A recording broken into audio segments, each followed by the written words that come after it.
Firstly, let's go over what DOS and DDoS means. Now, to understand a DDoS attack, it is essential to understand the fundamentals of a DOS attack. DOS simply stands for denial of service. This service could be of any kind. For example, imagine your mother confiscates your cell phone when you are preparing for your exams to help you study, without any sort of distraction. While the intentions of your mother is truly out of care and concern, you are being denied the service of calling and any other service offered by your cell phone. Now, with respect to a computer and computer networks, a denial of service could be in the form of hijacking web servers, overloading ports with requests, rendering them unusable, denying wireless authentication, and denying any sort of service that is provided on the internet. Attacks of such intent can be performed from a single machine. While single machine attacks are much easier to execute and monitor, they are also easy to detect and mitigate. To solve this issue, the attack could be executed from multiple devices spread across a wide area. Not only does this make it difficult to stop the attack, but it also becomes near impossible to point out the main culprit. Such attacks are called distributed denial of service or DDoS attacks. Now let's see how they work. The main idea of a DDoS attack, as explained, is making a certain service unavailable.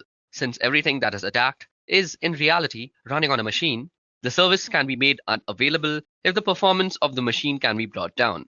This is the fundamental behind DOS and DDoS attacks.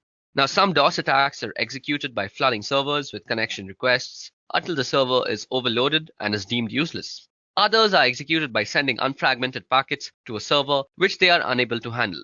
These methods, when executed by a botnet, exponentially increase the amount of damage that they are doing, and their difficulty to mitigate increases in leaps and bounds. To understand more about how these attacks work, let us look at the different types of attacks. Now, while there are plenty of ways to perform a DDoS attack, I'll be listing down the more famous ones. These methodologies have become famous due to their success rate and the damage they have caused over time. It is important to note that with the advancement in technology, the more creative minds have devised more devious ways to perform DOS attacks. Now, the first type of methodology that we're going to discuss is called ping of death. Now, according to the TCP/IP protocol, the maximum size of a packet can be 65,535 bytes. The ping of death attack exploits this particular fact. In this type of attack, the attacker sends packets that are more than the max packet size when the packet fragments are added up. Computers generally do not know what to do with such packets and end up freezing or sometimes crashing entirely. Then we come to reflected attacks. This particular attack is more often than not used with the help of a botnet. The attacker sends a host of innocent computers a connection request using a botnet, which are also called reflectors. Now, this connection that comes from the botnet looks like it comes from the victim, and this is done by spoofing the source part in the packet header. This makes the host of computers send an acknowledgement to the victim computer. Since there are multiple such requests from the different computers to the same machine, this overloads the computer and crashes it. This type of attack is also known as a Smurf attack. Another type of attack is called mail bomb. Now, mail bomb attacks generally attack email servers. In this type of attack, instead of packets, oversized emails filled with random garbage values are sent to the targeted email server. This generally crashes the email server due to a sudden spike in load and renders them useless until fixed. Last but not the least, we have the teardrop attack. So in this type of attack, the fragmentation offset field of a packet is abused. One of the fields in an IP header is the fragment offset field, indicating the starting position or offset of the data contained in a fragmented packet relative to the data in the original packet. If the sum of the offset and the size of one fragmented packet differs from that of the next fragmented packet, the packets overlap. Now, when this happens, a server vulnerable to teardrop attacks is unable to reassemble the packets, resulting in a denial of service condition. Okay, so that was all the theoretical portion of this video. Now it's time to actually perform our very own DDoS attack. Okay, so now that we finished the theoretical part of how DDoS actually works and what it actually is with its different types, let me just give you guys a quick demonstration on how you could apply a denial of service attack on a wireless network anywhere around you. Like this could be somewhere like Starbucks where you're sitting, or this could be a library also, or your college institution. No matter where you're sitting, this procedure will work. So the first thing we want to do is actually open up a terminal, as because we will be doing most of our work on a command line basis. Now for this particular demonstration, we will be actually using two tools. First is AirCrackNG, which is a suite of tools which contains AirCrackNG, AirmonNG, AirReplayNG, and AeroDumpNG. So these are the four tools that come along with it. And the second one that we'll be using is called Mac Changer. Okay, so let me just put my terminal on maximum so you guys can see what I'm actually writing out. So first thing we want to do is actually log in as a root. So let me just do that quickly. So because we need to log in as root because most of the stuff that we're going to do right now will need administrator access. Now, the first thing we want to do is check out our wireless network card's name, and we can do that easily by typing ifconfig. Now you can see that my wireless card is called WLO1, and we get the MAC address and we also get the IPv6 address. So that's my wireless network card, and we'll be actually setting that up in monitor mode. Now, before we actually go into and start up our network card in monitor mode, let me just show you how you can install the two tools that I just spoke about, that is aircrack-ng and Mac Changer. So to install aircrack-ng, you can just go apt-get install aircrack-ng, hit enter, and this should do it for you. I already have it installed, so it's not going to do much.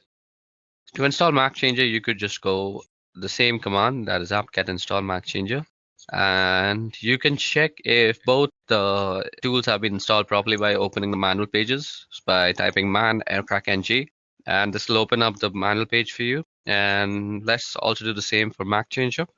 So what we're going to do first is set up our network interface card into monitor mode. So to do that, all we have to do is type ifconfig, and we need to put our network interface card down. So we go WLO1 down, and with the command iwconfig, we go mode monitor. Don't forget to specify the interface that you're working on. So iwconfig WLO1 mode monitor. And all we have to do now is put it back up. So what we are going to type is ifconfig WLO1 up. You can check the mode. It'll say managed if it's in monitoring mode. So as you guys can see, it says mode managed. So that's how we're going to go ahead. So you can check that just for your own purposes. So we can also check for only WLO1 by specifying the interface. Or you could also check the mode only by passing it through a pipe function, and that is using grep mode. So iwconfig WLO1 grep and mode. Well, mode begins with a capital M, so that's how you would probably return it. So as you guys can see, that has returned the mode for us, along with the access point and the frequency. Okay, so that was a little fun trivia on how you could fetch the mode from a certain command, that like iwconfig, by passing it through a pipe and grabbing it with mode. Grab basically means grab. Okay, so now moving on, we'll get to the more important stuff now. So firstly, we need to check for some sub-processes that might still be running and that might actually interfere with our scanning process. So to do that, what we do is airmon-ng check and then the name of the interface. Now, as you guys can see, I have the network manager that is running out here, and we need to kill that first, and that can be easily done by going kill with the PID. After that, you can run a general command called airmon-ng check and kill. So whatever it finds, it will kill it accordingly. And when it produces no results like this, that means you're ready to go, as there are no sub-processes running that might actually interfere with our scan. Now, what we want to do is we want to run a dump scan on the network interface card and check out all the possible access points that are available to us. So as you guys can see, this produces a bunch of access points, and they come with their BSS IDs. They also have the power, which is the PWR, that is the power of the signal. And let me go down back again. So yeah, you can see the beacons, you can see the data, you can see the channels available. And what the BSS ID is, it's the MAC ID that is actually tied in with the ESS ID, which basically represents the name of the router. Now, what we want to do from here is we want to choose which router we want to actually DOS. Now, the whole process of DOSing is actually we will continuously de-authenticate all the devices that are connected to it.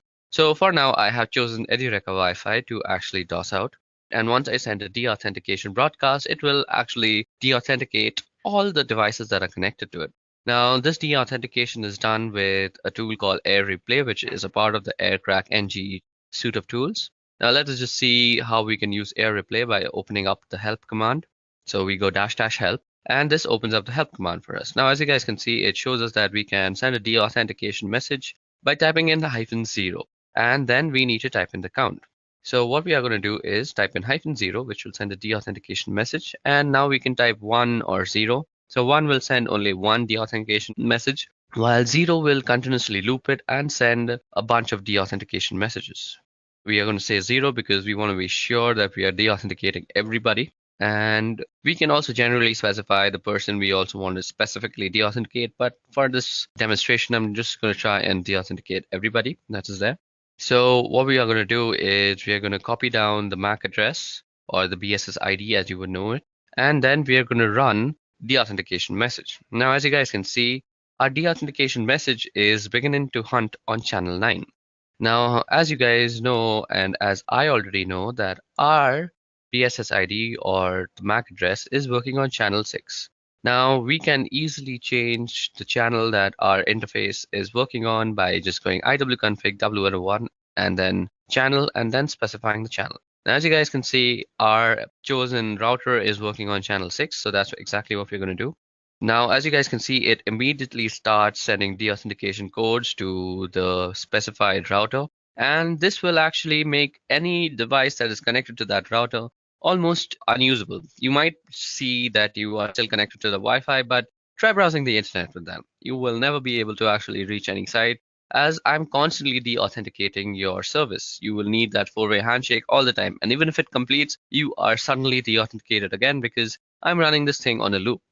Now, you can let this command run for a few moments or how much of a time you want to DDoS that guy for. Well, this is not exactly a DDoS because you're doing it from one single machine, but you can also optimize this code to actually looks like it's running from several different machines. So let me just show you how to do that. We're going to write a script file to actually optimize our code a lot.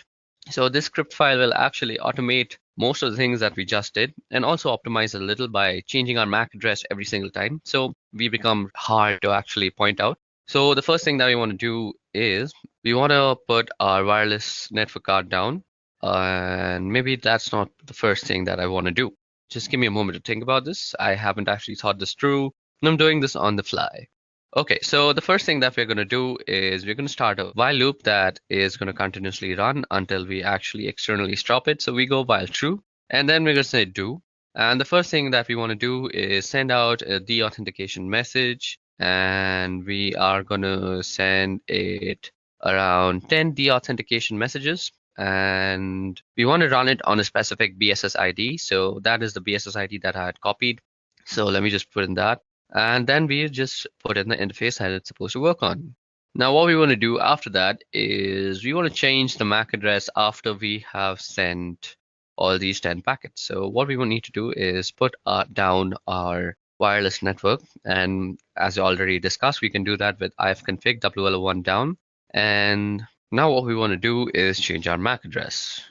So we can do that with the simple tool that we had installed and saying MAC changer -r. So let me just open up a quick tab and show you guys how MAC changer actually works. Now you can already check out my other video called the ethical hacking course, which actually covers a lot of topics and MAC changer is just one of them. And you can check how to use it in depth in that video. But for now, let me just give you a brief introduction to how MAC changer works. The MAC changer will basically give you a new MAC address every time. Let me just open up the help menu for you guys.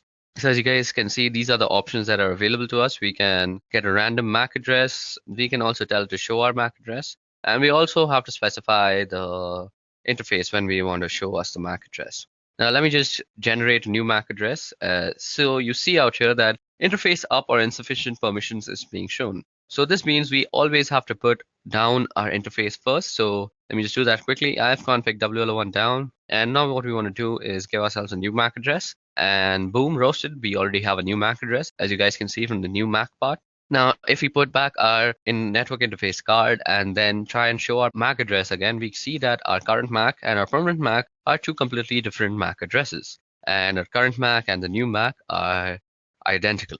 So this is how you can actually generate new MAC addresses to spoof your own identity on the wire. And that is very useful in this case because the person you're attacking will be so confused as to what to do because your MAC address is changing every time. And there's no real solution to the situation that you're creating for him. At least I don't know of any solution. If you do know how to stop this for yourself, please leave it down in the comment section below and help the world a little bit. Now we want to also get to know what our MAC address is every time. So let me just pipe my function through the whole thing. And let me just try and grab the new MAC address. So MAC changer are 001 and grep MAC. And then we want to put our network card in the monitor mode. And then we also want to put up our network interface card. Now what we want to do out here is optimize it. So we can't be attacking constantly. So let us put a sleep timer. So this will make our program sleep for a particular amount of time. I'm going to make it sleep for 5 seconds. So after every 5 seconds, it's gonna send that particular BSS ID 10 deauthentication messages. Then it's gonna bring down my interface card. It's gonna change my MAC address. It's gonna put back the interface card into monitor mode and sleep for 5 seconds and then repeat the entire process. And to end the script, let's just say done. So that will denote when the loop is done. Now let me just save it. Control O, Control X to exit. And there we go. Okay, so first of all, to actually run this, need to give it some more permissions. So as you guys can see, we already have it. Let me just put it in a much more readable format. Okay, so as you guys can see, our DOS.sh doesn't really have executability. So we can do that with the command chmod. So I'm going to give it some executable permissions. So chmod plus x and then the name of the file. So this will actually change our dos.sh into a executable bash script. Okay, so it seems that we have done some error. So let's just go back into our bash script and check for the error that we have probably done. So nano dos.sh. Okay, so the thing that I am missing is that I forgot the -a that I'm supposed to put before putting the BSS ID in the air replay ng part of the code. So let me just go ahead and quickly do that. Okay, so now that that is done, let me just save it and quickly exit and see if this thing is working. Okay, so now we are trying to work out our script. Now, you guys should know that this EduReca Wi-Fi is my company's Wi-Fi and I have complete permission to go ahead and do this to them. Also, my company's Wi-Fi is kind of secure, so every time it senses that a deauthentication message is being sent like that, it kind of changes the channel that it is working on. So these guys are really smart, smarter than me most of the time. And this time, I'm just going to try and force them to work on channel 6. So let me just go ahead and run my script once. Okay, so let me just check that they're still working on channel 6. Yep, they're still working on channel 6. Let me just check my script once if it's correctly done, if I have the perfect MAC ID. Let me just copy in the MAC ID just to be sure once again. So there you go, we've copied it. Let's go into the script and let's paste it out. Okay, so now that that is done and we have the MAC IDs and everything set up properly, let me just show you how to run the script. So you go dot and backward slash and then you said dos.sh. Now you see that our thing is working on channel 8. So this will definitely not work and will say that BSS ID is not there. So what we need to do, as I had showed to you guys earlier, we can go iwconfig w1 and change the channel to channel 6. Oops, I changed it to channel 8 again. This will not work. I'm sorry, that was my bad. So now that we have changed it to channel 6, you can see that it is sending everything immediately. Okay, so that is actually running our script very well. And as you guys can see, the security measures that are taken by my company, it will not always work on channel 6. It'll keep rotating now until it finds a safe channel. So it really can't find a safe channel. I will always be DOSing on channel 6 and it will run sometimes and it won't run sometimes, but mostly with unsecure Wi-Fi that is running at your home mostly, this will work 100% times. So let me just stop this because my company will go mad on me if I just keep on DOSing them. So this brings us to the end of our demonstration. This is how you can always DOS your neighbors if they're annoying you. But remember, if you're caught, you could be prosecuted. So this was about how DDoS works, what DDoS actually is, and the different types, and how you can do one on your own with your own system. And by my company, it will not always work on channel 6. It'll keep rotating now until it finds a safe channel. So it really can't find a safe channel. I will always be DOSing on channel 6 and it will run sometimes and it won't run sometimes, but mostly with unsecure Wi-Fi that is running at your home mostly, this will work 100% times. So let me just stop this because my company will go mad on me if I just keep on DOSing them. So this brings us to the end of our demonstration. This is how you can always DOS your neighbors if they're annoying you. But remember, if you're caught, you could be prosecuted. So this was about how DDoS works, what DDoS actually is, and the different types, and how you can do one on your own with your own system.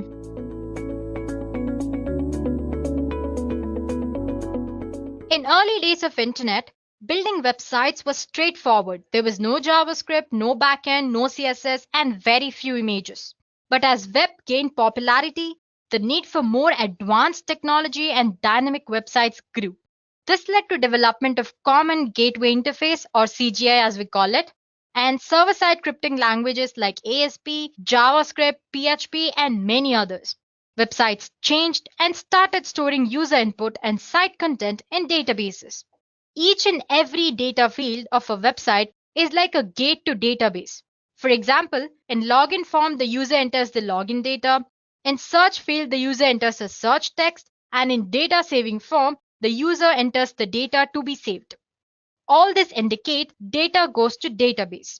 So instead of correct data, if any malicious code is entered, then there are possibilities for some serious damage to happen to the database and sometimes to the entire system. And this is what SQL injection is all about. I'm sure you've heard of SQL. SQL Query Language or SQL is a language which is designed to manipulate and manage data in a database.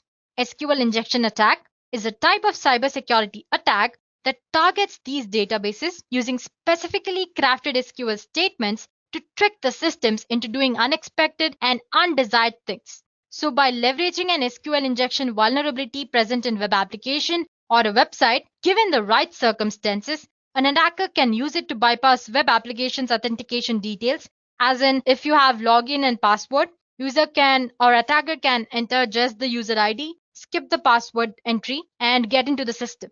Or it can sometimes retrieve the content of an entire database. He can also use SQL injection vulnerability to add, modify, and sometimes delete records in a database affecting data integrity. Well, using this vulnerability, attacker can do unimaginable things.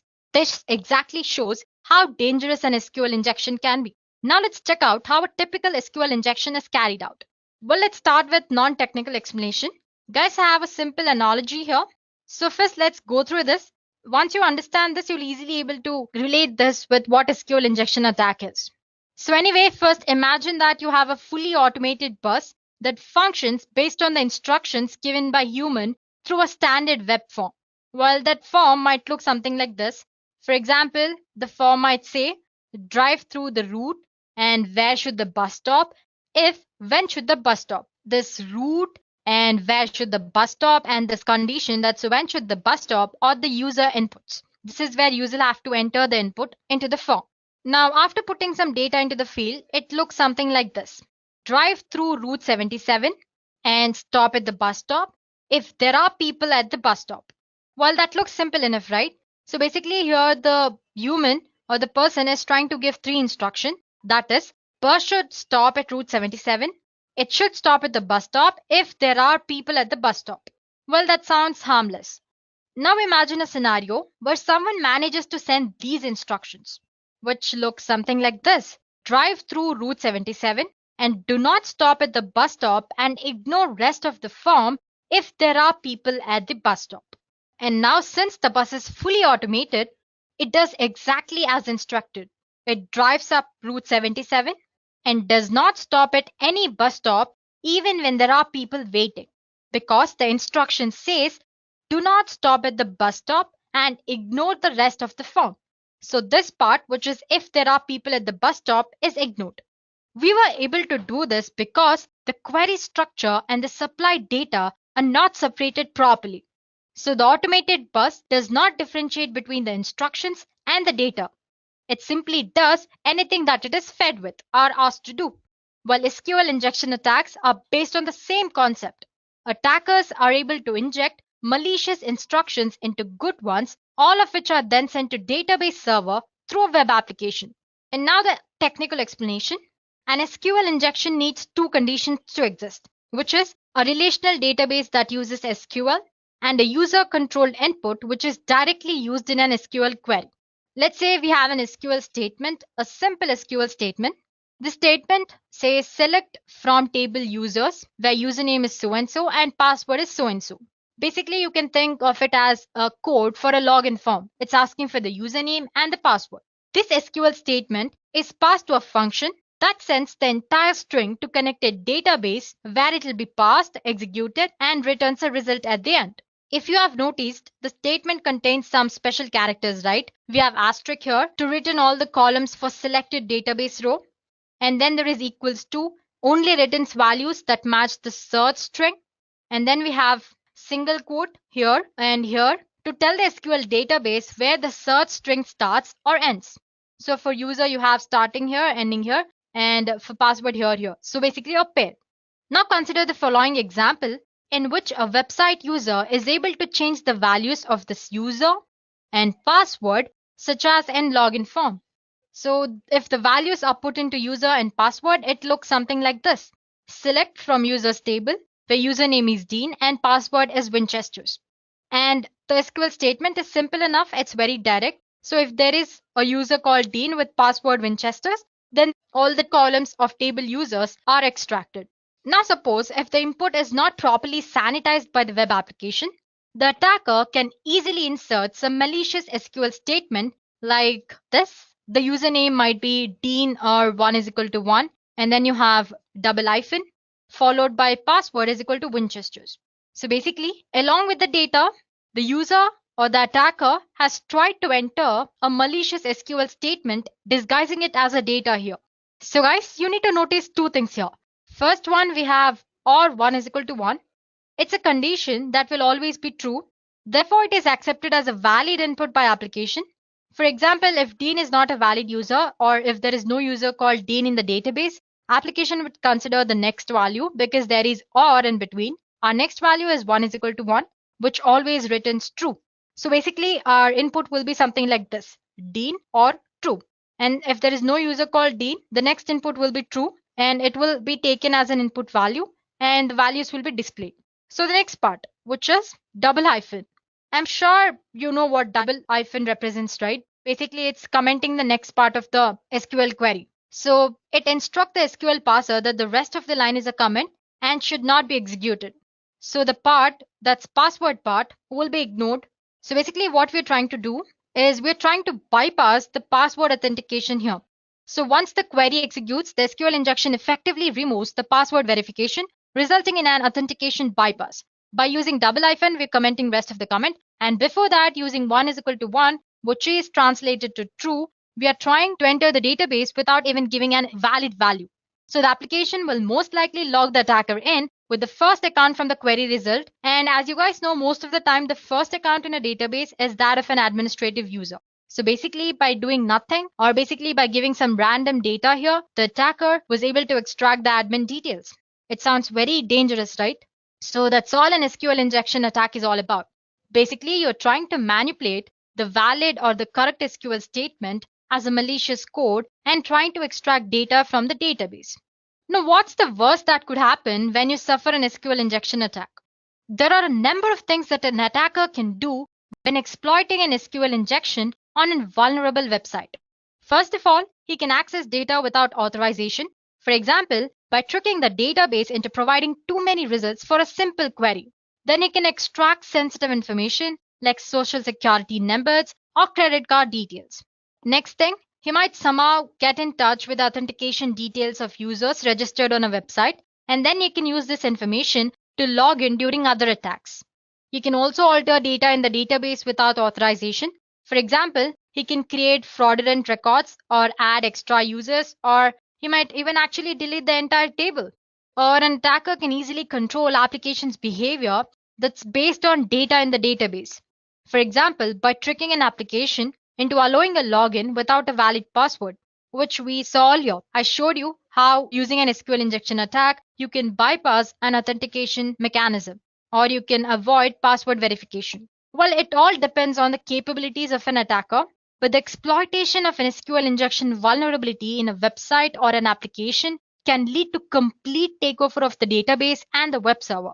It sounds as dangerous as it looks. Well, guys, there are different types or categories in SQL injection. Attackers can exfiltrate data from servers by exploiting SQL injection vulnerabilities in multiple ways. So guys, till now we've learned what SQL injection attack is, and what worse could happen as a result of an SQL injection attack. Now let's explore different type of SQL injection attacks that there are. Attackers can exfiltrate data from data servers by exploiting SQL injection vulnerabilities in multiple ways. SQL injection mainly can be classified into three major categories, and that would be in-band SQL injection, inferential SQL injection or blind SQL injection, and then there is out-of-band SQLI. So let's begin with in-band SQL injection. In-band SQL injection is one of the most common and very easy to exploit when compared to other SQL injection attack types. In-band SQL injection occurs when an attacker is able to use same communication channel to both launch the attack as well as gather the result. It's further divided into error-based SQL injection and union-based SQL injection. Now talking about the next type, which is blind SQLI, or we can also call it inferential SQL injection. It usually takes much longer when compared to in-band SQL attack, but it is just as dangerous as any other type of SQL injection. So in this attack, no data is actually transferred via web application, and the attacker will not be able to see the result of an attack like in-band. That is why what we call it as the blind SQL injection. So basically here, an attacker reconstructs the entire database structure by sending payload, by observing the web application's response, and by resulting behavior of database server. So basically he observes and then attacks based on the data he finds out. It is further divided into blind Boolean based SQLI and then blind time based SQLI. And lastly, we have out of bound SQLI, which we'll discuss at the end. Okay, let's get started with error based and then we'll move forward with the other types. Okay, so here we go. Error-based SQL attack. It's type of in-band SQL attack. It is a technique that relies on error message thrown by a database server to obtain information about the structure of the database. So basically, here an attacker will rely on the error message which is sent by the database server to manipulate the database. So an attacker can retrieve information such as table names and other content from visible database errors. If you guys notice, most of the times the errors are too detailed. Well, it's not necessary for the errors to be so detailed. Well, that's one, you can say, a drawback of database errors here. For example, let's consider this query. Well, don't get overwhelmed by the complicated way it looks. Anyway, you have a request here. With this valid data, I'm attaching an injection point, which says extract the version basically. That's all it is doing. The above query returns an error in which it displays version of MySQL that I'm using. So guys, as you can see, basically I'm using version parameter here, and this is my entire injection point. And using this version parameter, the query will result an error. In the error, it will display version of MySQL that I'm using. Similarly, I can fetch existing database, tables in the database, and finally the content which is present in the table. So the best way or the way to avoid here is you can avoid displaying database error messages in very detailed format, which in turn prevents hackers from fetching the information. So basically make errors as little informative as possible, up to the point. So that's all about the error-based SQL attack. So in simple terms, the attacker makes use of the information which is provided in the error to extract data from the database. Next type of attack is union-based. I'm sure you can understand by the name itself. Anyway, in this attacker, the attacker uses union SQL operator to combine the results of two or more select statement into a single result. And this result is then returned as a part of HTTP response. So here's an example. So as you can see, I have an HTTP response here, which ID is equal to 1. Till here, it's a valid statement. After that, it's our injection point. We are trying to use select MySQL, which is a standard database name, and union operator select version. So basically, this will again display the version of MySQL that I'm using. So these are two different kind of in-band SQL types. Moving on to next type, which is Boolean. So like I said earlier, guys, this inferential or blind SQL injection are referred to as blind because no data is actually transferred via web application, and the attacker will not be able to see the result of an attack here. Okay, so the first type, which is Boolean based. So when an SQL query fails, sometimes some part of web page or disappear. I'm sure you might have noticed, right? Suppose if you're entered something wrong in the URL, sometimes the page which you're viewing either disappears or it might change the entire website or it might fail to load anyway. These indications allow attackers to determine whether the input parameters is vulnerable and whether it allows extraction of data. This attack is typically very slow, especially on large databases, since an attacker would need to enumerate a database character by character. So guys, for example, you can see the query which is on the screen. With this request, the page should load as usual if the database version is 5x. But if it behaves differently, for example, like it might display an empty page or half the details of the website are gone, then you can consider the website version is different, indicating if the website is vulnerable to an SQL injection or not. So basically what he does is here, the attacker gives some sort of input. He observes what kind of response does a database server gives to that query. Based on that, he'll determine if it's possible to exploit the SQL vulnerability present in that application, or if at all the SQL vulnerability is present or not. So that's all about Boolean based. Then comes the time based SQL injection. In some cases, even though a vulnerable SQL query does not have any visible effect on the output of the page, it may still be possible to extract information from an underlying database. Hackers determine this by instructing the database to wait or sleep a stated amount of time before responding. So basically here, if there is no visible output from the database server, the attacker will ask the entire database to sleep for a while. If the page is not vulnerable, it will load quickly. If it is vulnerable, it will take longer than usual to load in response to the query. So to execute that, the true function is changed to something like sleep 3, which instructs the database to sleep for 3 seconds. So basically, as you can see in this example, we are instructing the database to be asleep for 3 seconds. If the page takes longer than usual to load, we can assume that the database version is 5.x. Okay, then comes our final SQL injection type, which is out of bound SQL. It's not very common. Sometimes only when attacker can retrieve information from a database is used some sort of out of band techniques. Usually these type of attacks involve sending data directly from the database server to a machine that is controlled by the attacker. So guys, these are the major categories of an SQL injection. And now that we have learned the theory part, it's better if we know how to actually perform them in reality. So let's explore at least a few of these types, if not all. So to show you guys how to perform an SQL injection, first of all, I need a web application or a website on which I can actually perform an SQL injection. There are a lot of web applications which are vulnerable. All you have to do is just type php id is equal to 1. This should give you the applications which have SQL vulnerability present in this database. But the thing is, I'm still not sure if I can use these websites. It's almost illegal, right? Because these are actually present on the net. But that won't be posing a problem since we're just trying to learn how to perform SQL injection. There are a lot of vulnerable web applications or websites which are especially made to actually perform such attacks. I'm sure you might have seen in other previous videos related to ethical hacking and cybersecurity, where we used Kali Linux and we used Metasploit level 2. We had different other kind of vulnerable web applications like DAM vulnerable application and Mutiliday and many others. As for today's session, we'll be using another such web application, which is called WebGoat. As you can see, it says WebGoat is a deliberately insecure web application maintained by OWASP designed to teach web application security lessons. So you can install and practice with WebGoat. It not only has SQL injection, it also has other kind of vulnerabilities, which you might have seen when we were discussing the WordPress website vulnerabilities, like cross-site scripting, SQL injection, and content delivery, many others. Okay, the latest version of WebGoat that's running right now is version 8. So basically all you have to do is you can search for WebGoat 8. So here you go, you have a GitHub version here, you can click on that. So that's a brief introduction about WebGoat. So basically it's a vulnerable web application where you can test your skills or actually see how the attacks happen. So all you have to do is install WebGoat. Right now the current running version is WebGoat 8. All you have to do is type for WebGoat. You can see the WebGoat GitHub link here. Click on that. And if you scroll down here, it says download the latest release of WebGoat. You can run it as a container using Docker. Anyway, you can just click on this. And there you have your jar file.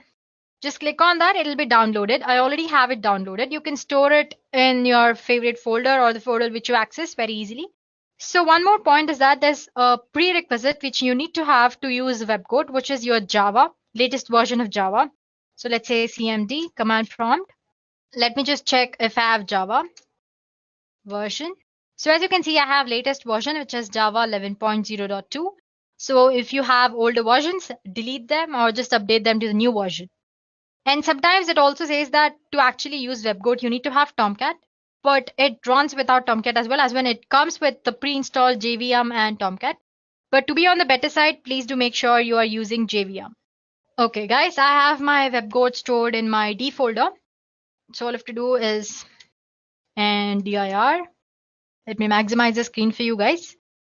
So here you go. You can see my webcode jar file here.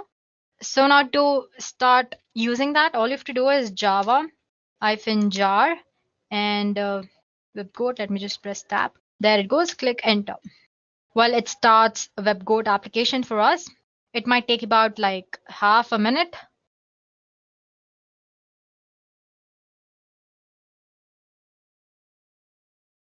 So guys, it has started. It says Tomcat started at port 8080 and it says started webcode in so many seconds. As in it says, it took so many seconds to actually install or the start the webcode application. Now we go back to a browser. Here I type for localhost. Okay, that's webcode login page. So guys, here we go. We are into the application. Well, if you haven't registered, if you're using it for the first time, all you have to do is click on this register new user and create a username and password.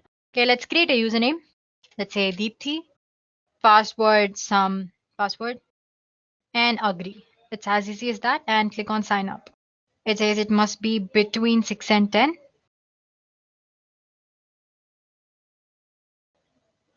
So yeah, and I'm gonna say save.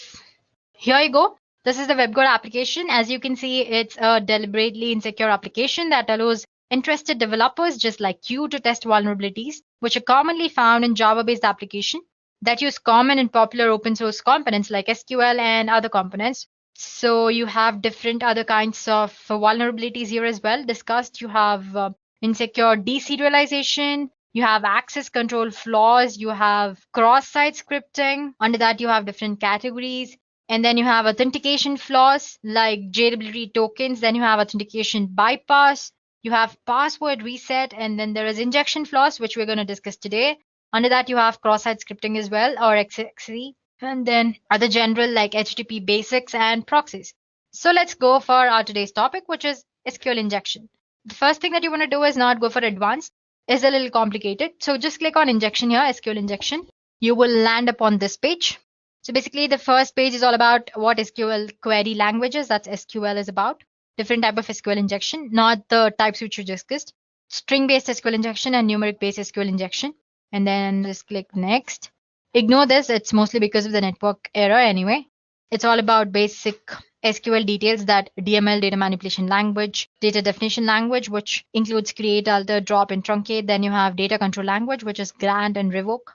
So it basically described what an SQL injection attack is. Basically, if you recall, SQL injection is basically entering a malicious data into an actual data, this way getting access to the database content. So the things that you can do using SQL injection, you can read and modify sensitive data from the database. You can execute administration operations on the database by getting access to admin data. You can shut down the entire database. You can truncate the tables and you can add malicious users as well. You can recover the content of a given file from the file system. You can issue commands to operating system as if the application is of your own. There you go. Then what all you can do, you can spoof identity, you can tamper with existing data, you can destroy, you can pick an administrator. And it says SQL injection is more common in PHP, Classic, ASP, Cold Fusion, and other languages. If you remember, we just use PHP ID equals 1 to check if the application is SQL vulnerable or not. So yeah, it's more common in PHP. Moving on to next thing. So like I said, the extent to which a damage can be created by an SQL injection attack totally depends on the attacker and his level of knowledge and what countermeasures you have taken to avoid SQL injection attacks and all that, and the database technology that you're using. Moving on for the sixth. So this also we discussed in the theory part, as in I showed you an example on how to actually perform an SQL injection attack. So this is string-based SQL injection attack. You can see there's an SQL query which says select from user table where name is username. But you can see it's using some sort of quotations here. It's using single quotes to indicate that's the start of the content and a single quote here to indicate the end of the content. Using this misplaced quotations or unnecessary quotations is how an injection attack can be easily performed. So same for the ID, it's just that there are no single quotations because it's not a string. So instead of giving some normal output like maybe a Dean or something, user can give something like this, a name which ends with quotation or 1 is equal to 1, Basically, by making use of the quotations or actual characters which are present in the string, an attacker can perform SQL injection. Or you can also give it as some this way. So yeah, basically you can give malicious SQL statements. Let's start with our first exercise, which is this one. Okay, so it says try it SQL injection attack. This is the user, the SQL query. It says this SQL query can be used to fetch all the information about an user if you know a username. So you don't need to know any specific username to get a complete list. But I've given a sample value, which is Smith. But let's say I don't know Smith. Let me give some other value. So as you can see, I've already done it before. So there are other values. So let's say Dean. But it doesn't give me anything because there's no user called Dean in the database. Okay, it says give Smith because Smith is a valid user. So let me just give Smith. So as you can see, it is displaying the values of user Smith. Well, this is straightforward. They've mentioned a username which we've used and we got the information. But now suppose if I want to know other user's name as well, all you have to do is manipulate this data. So as you can see here, this part, there was a single quotation, but right now what's showing is different garbage characters. Anyway, so I'm ending with this another single quote and saying or 1 is equal to 1, which is always true as you guys know. And there is already a single quote here, one more, so I'm not giving one here. And I'm clicking on get info. So there you go, it successfully fetched me other information about other users as well. So basically, I manipulated the data into some malicious SQL statement. So like I said, 1 is equal to 1 is always true. So basically, it accounts to Smith or true when it actually goes to database. Since true is a valid input, it's displaying me the content. Now let's say I just want to know the first user. And you guys actually, you can give that as this as well, as in you don't have to use the quotations, just give 1 is equal to 1. This also works. I'm saying comment rest of the SQL query like we did earlier, as in we avoided password verification, right? So whatever is after the username, it's going to avoid rest of the query. So get info. So you can see it's worked again. Let's say now I want to fetch just one user or the first or second users. Okay, let's use another name. Okay, just let me clear it. Plain or 1 is equal to 1 and I want to limit the content to 1. So as you can see, it has limited the content to the first user. It's not taking the first input, it's skipping, it's coming to this part, 1 is equal to 1, and it's limiting to the one user. Let's say Dave. So yeah, since the Dave user is not there, it's skipping this part and it's going to this part, which is 1 is equal to 1 and limiting to 1. Let's say 2 here. It should give the next username. Let's say 5 users. So there you go. Similarly, the way you want using malicious SQL statement, you can manipulate and get the data. Let's go to next exercise, which is 8. It's same as the previous one. Before it was string and now it's just number. So they say give 101 for the valid user. Let's give 100. But as you can see, there's no result because there's no user with 100 as user ID. And if I give 101, it's giving me the user 101. Let's say, let me give 110. I don't know if the user is there or not. Or 1 is equal to 1 and comment. I want to limit, let's limit to 3 users. Okay, it says it's number, right? My mistake. So yeah, it's displaying 3 users. So guys, this is a simple explanation of an SQL injection attack, or you can say an error-based injection attack. Now moving on to next exercise. So this is a basic SQL injection. Now going to advanced. Again, click on the first. It says the purpose of this lesson is to combining multiple SQL techniques and use blind SQL injection as well. Okay, I'm going to click on one here. That's one. Okay, second one. Like we discussed, if you have misplaced special characters in your SQL statement, using that you can make use and you can extract data. For example, we used comment character to comment rest of the SQL query. We have colon, which command, or see, as you can see, it says star select from users and the command drop table users. Basically, I'm using 2 queries here. One is to select display all the users, which is a valid according to the given form details. And next statement or the injection I'm adding is drop table users. And then you have concatenation plus is again the concatenation, string without quotes and all that. Let's get with our third exercise. It says try it pulling data from other tables. It says one of the table in WebGo database is user system data, which has a username of character, password, which is again a character, and a cookie, which is again a character. So the first thing that we have to do is execute a query to union or join these 2 tables. The other table was users if you've forgotten. Let me just take you back to the exercise. As you can see, the first table is users, which I've used in this query.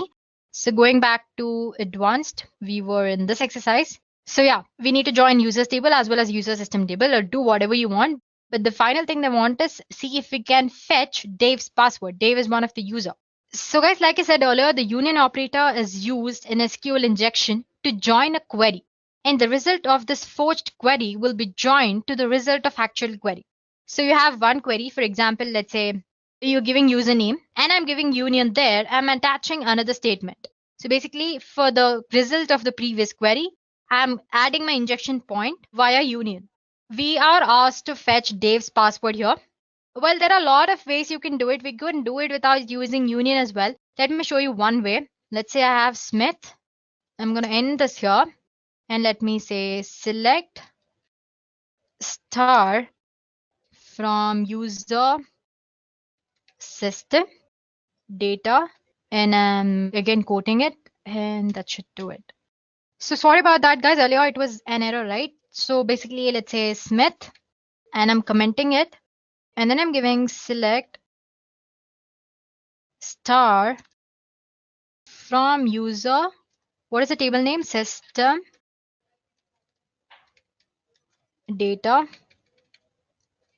in the query and comment the rest.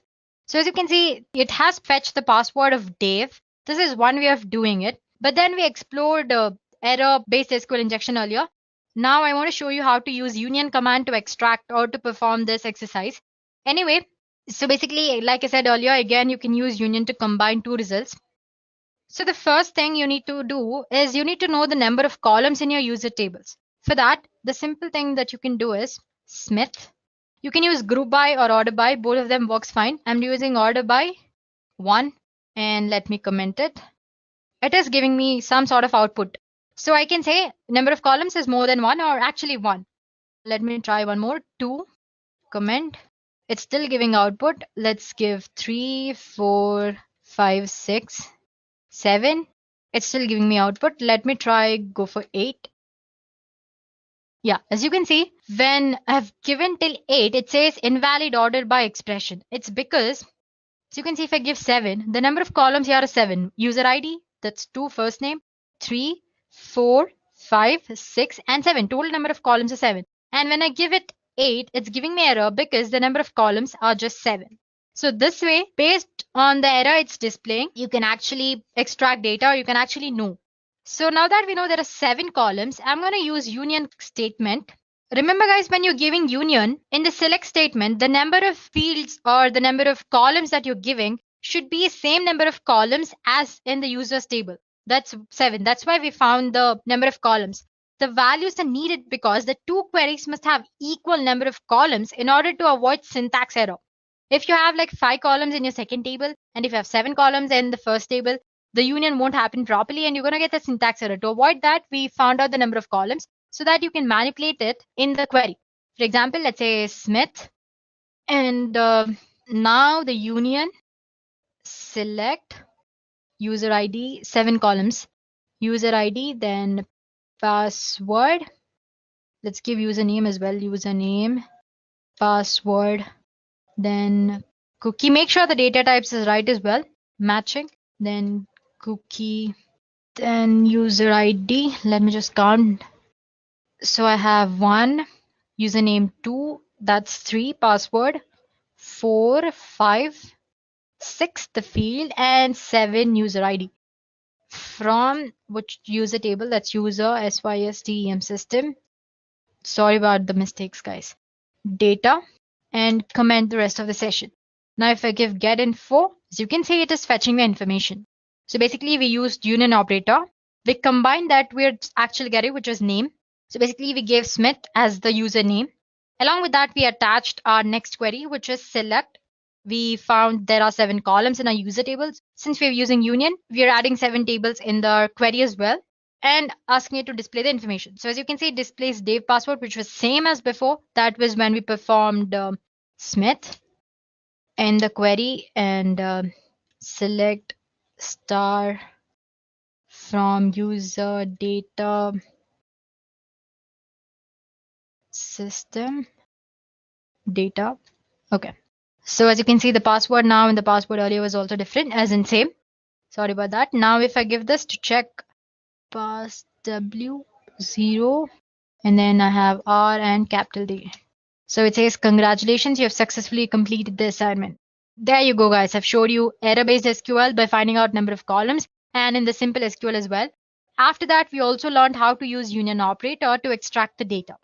So like I said, we have learned at least two types of SQL injection attacks here. Then going to next one, it says blind SQL injection attack. We've already learned about blind SQL injection attacks. Basically, no output, or an attacker can't actually see the database input here. So basically, the attacker determines the answer or the data he wants based on the application's response to the query he gives. And next part is about difference. So it says in a normal SQL injection, error messages from database are displayed and given enough information to find out how query is working. Or similarly, in the case of union-based SQL as well. So in case of this blind SQL, nothing is displayed. You will start asking questions based on true or false statement, and depending on the response the system or database server gives to you, you determine what kind of attack can you actually perform. So for example, you have this SQL query and it'll change to URL in this form. That's HTTP. This is the query is equal to 4 and 1 is equal to 1. This will be translated to this form.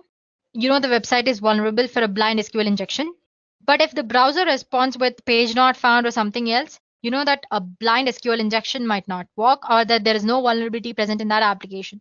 Simply, you can go ahead and change 1 to 2, which will not return anything because obviously the query returns false, which 1 is not equal to 2, right? So basically, it equates to some content or data and false.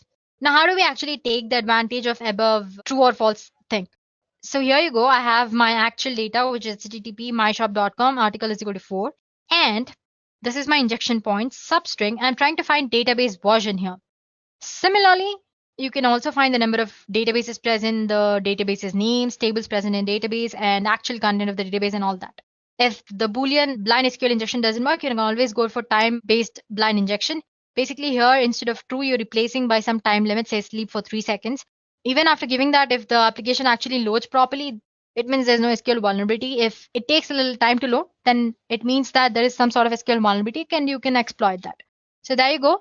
And our next assignment is, it says, now that you know all the basics of SQL injection, go ahead and log in as a Tom. Well, you can obviously cannot do the thing which we did earlier, that's try Smith or 1 is equal to 1, because as you know, there's no user called Tom there.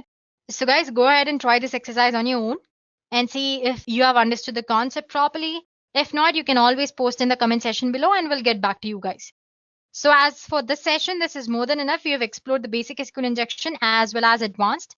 So there you go, guys. Now you know what SQL injection attack is and how an actual SQL injection is performed in reality. So the first step you do is to discover SQL injection vulnerabilities by routinely testing your application using both static testing as well as dynamic testing. Secondly, you avoid and repair SQL injection vulnerabilities by using parameterized queries. I'm sure you know that programming languages talk to SQL databases using database drivers, right? These database drivers allow an application to construct and run different type of SQL statements against the database, extracting and manipulating data as they need it. And these parameterized statements make sure that the parameters or the input which user gives passed into SQL statement are treated same way as the data rather than a part of SQL command.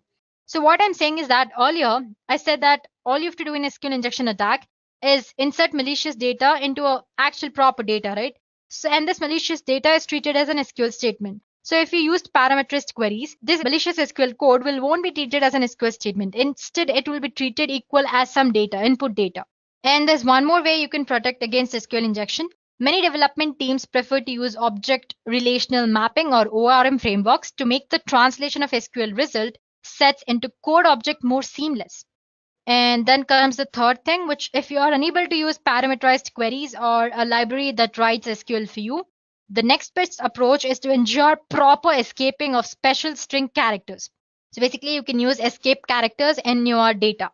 Well, escape symbol characters is a simple way to protect against SQL injection attacks, and many languages have standard functions to achieve this.